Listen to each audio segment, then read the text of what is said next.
Imagine waking up in a wagon where your blankets are frozen. Your fire dies overnight, and there's no real food left. That was the reality for pioneer families heading west in the 1800s. Survival wasn't guaranteed, and hunger was a constant companion. Forget about bacon and eggs. Breakfast might be a bitter drink made from acorns. Or worse, boiled beef water if you were too weak to eat. In this video, we're diving into the real meals that kept families alive in the unforgiving American frontier. We'll uncover strange recipes, brutal conditions, and the surprising ingenuity pioneers used just to survive another day. Stay with us to the end, because what they ate after dark might shock you the most. Morning as the first light of day crept across the prairie, most pioneer mothers were already up, wrapped in wool and tending to last night's fire. If there was any heat left, they'd use it to boil water for a bitter drink that only resembled coffee in name. Real coffee was rare and expensive, so they improvised. Ground acorns, roasted chicory, even mashed and dried sweet potatoes formed their morning brew. One recipe from 1861 suggests combining sweet potato powder with a spoonful of real coffee to stretch it. And if you were lucky, there might be enough flour to fry a little bannock bread over the fire. Just flour, water, and salt. No yeast, no luxury. Sometimes they'd add acorn flour to stretch the supply. Kids as young as 5 fetched icy water, often walking miles before breakfast. This was not a slow start to the day. Every morning began with the quiet urgency of survival. Breakfast was rarely filling and never fancy. Frizzled beef was a common choice. Dried salted meat fried in a pan with flour and water, sometimes thickened with milk if they had any. This mix was then spooned onto dense frying pan bread, which filled stomachs more than it pleased palates. No butter, no jam, just fuel. In tougher times, settlers drank what they called beef tea, a weak broth made by boiling salted beef strips in water. It was often given to the sick or those too exhausted to chew. These meals weren't meant to be delicious. They were meant to keep you standing. And if the family had preserved any dried fruits or had a scrap of cheese left from earlier in the journey, it was saved for the children. The rule was simple.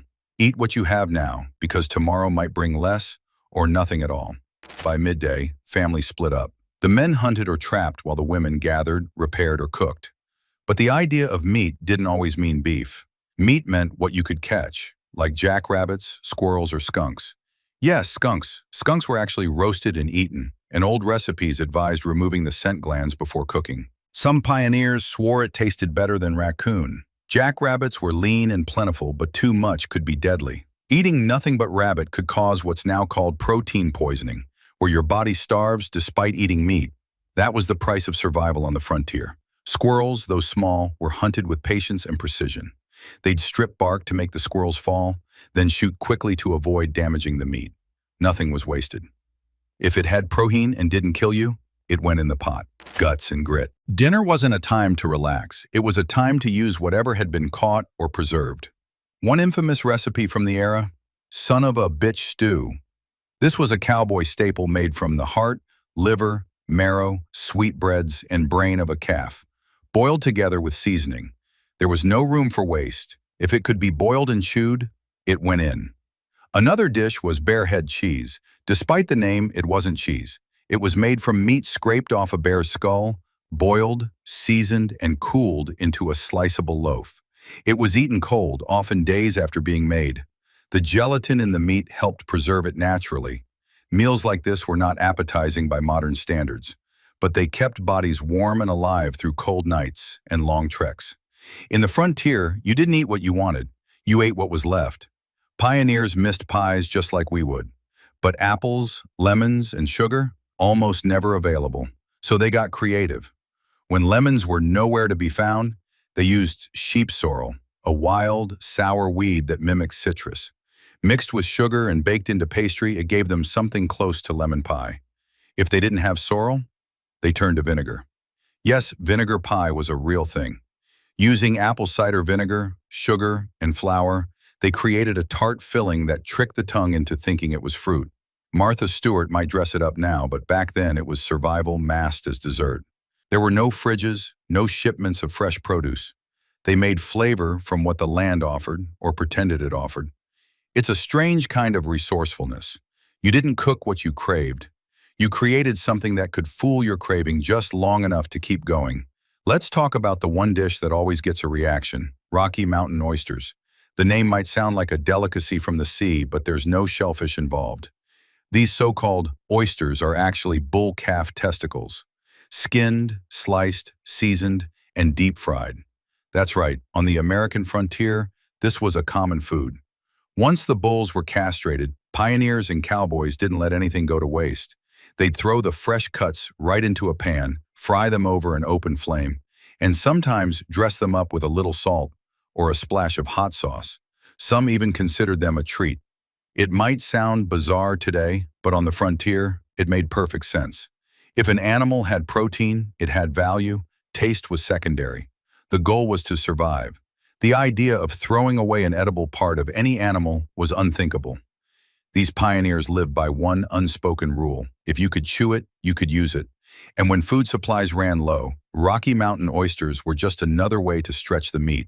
Even today, you'll find this unusual snack still served at cowboy-themed bars, small-town diners, and rodeos across the western U.S., usually under friendlier names like prairie oysters or cowboy caviar. But back then, there was no humor behind it. These were calories you couldn't afford to waste. In a world where hunger was always close, even the most unlikely cuts of meat had a place at the table. Because on the frontier, survival didn't care about pride, it cared about practicality, preservation or starvation. Dinner ended, but the day didn't. As soon as plates were cleared, the family turned to preserving. Because without refrigeration, tomorrow's food had to be prepared today. Salt was more than seasoning, it was protection. Vinegar was more than flavor, it was preservation. Pioneers pickled everything: vegetables, fruits, eggs, even meats. Fat was rendered into tallow for cooking and candles. Bones were simmered into broth. Nothing was tossed. Even scraps were turned into soup or feed. Some dried apple peels to make tea, others roasted acorns and ground them into flour for dense, bitter bread. They had to think weeks ahead with every meal. If you failed to preserve what you had, you didn't just waste food, you risked hunger. One spoiled barrel of grain could bring illness or death. It wasn't a matter of preference. It was a fight against time and rot, and the frontier rarely gave second chances. Nightfall realities. As night set in, families didn't relax, they braced themselves. The dark was colder than we can imagine, and every member of the household had to be fed and ready for what the next day would bring. If they had leftover stew, they ate it cold. If not, bannock bread dipped in fat or broth was the last bite of the day. Children huddled under animal skins. Parents checked food stores, counted supplies, and hoped the preserves would last. Food was never far from their minds. It wasn't just about taste, it was about survival through storms, droughts, sickness, and silence. Even their sleep was calculated. Rest too much and the chores piled up. Rest too little and your body weakens. At night, they didn't dream of banquets. They prayed their last meal wouldn't be their last. On the frontier, each day surviving was an accomplishment, and each meal was a small miracle. Today, we open a fridge packed with choices and still say there's nothing to eat. But not long ago, families scraped bones, boiled hooves, and fried testicles, because there simply wasn't anything else. They made pies out of vinegar, jelly out of calf's feet, and coffee out of acorns. These weren't food hacks. They were life or death decisions. The American frontier didn't reward creativity, it demanded it. What we call strange was their normal. What we waste now, they once treasured. There's something humbling in that. A reminder that survival never looked pretty. It looked practical. It looked like a family of 7, sharing scraps in the snow, praying that stew would stretch one more day. So next time you pass up leftovers or skip a meal by choice, remember the ones who didn't have that option. This wasn't just history. It was human endurance, one bite at a time. Every stew, every strange cut of meat, every bitter cup of acorn brew tells the same story. Survival under pressure. Pioneers didn't eat for pleasure. They ate for strength, for warmth, and for the chance to see one more sunrise. They didn't have the luxury of picky tastes or wasted food. They used what they had, and they made it last, because their lives depended on it. And as brutal as the daily meals could be, they were nothing compared to the tests that came every year, like clockwork. Winter. Because out there on the frontier, when snow covered the ground and the game disappeared, the only food you had was what you had already saved. And here's where the truly clever pioneers made the difference. The ones who knew how to salt meat, dry fruit, smoke fish, and stretch their rations to the last crumb, those were the ones who made it through. They turned root cellars into lifelines and used smokehouses like winter insurance policies. With no refrigeration, no grocery stores, and no second chances, they had to be masters of planning and preservation. So if you've ever wondered how someone could store enough food to survive an entire season without power, packaging, or modern tools, you're about to find out.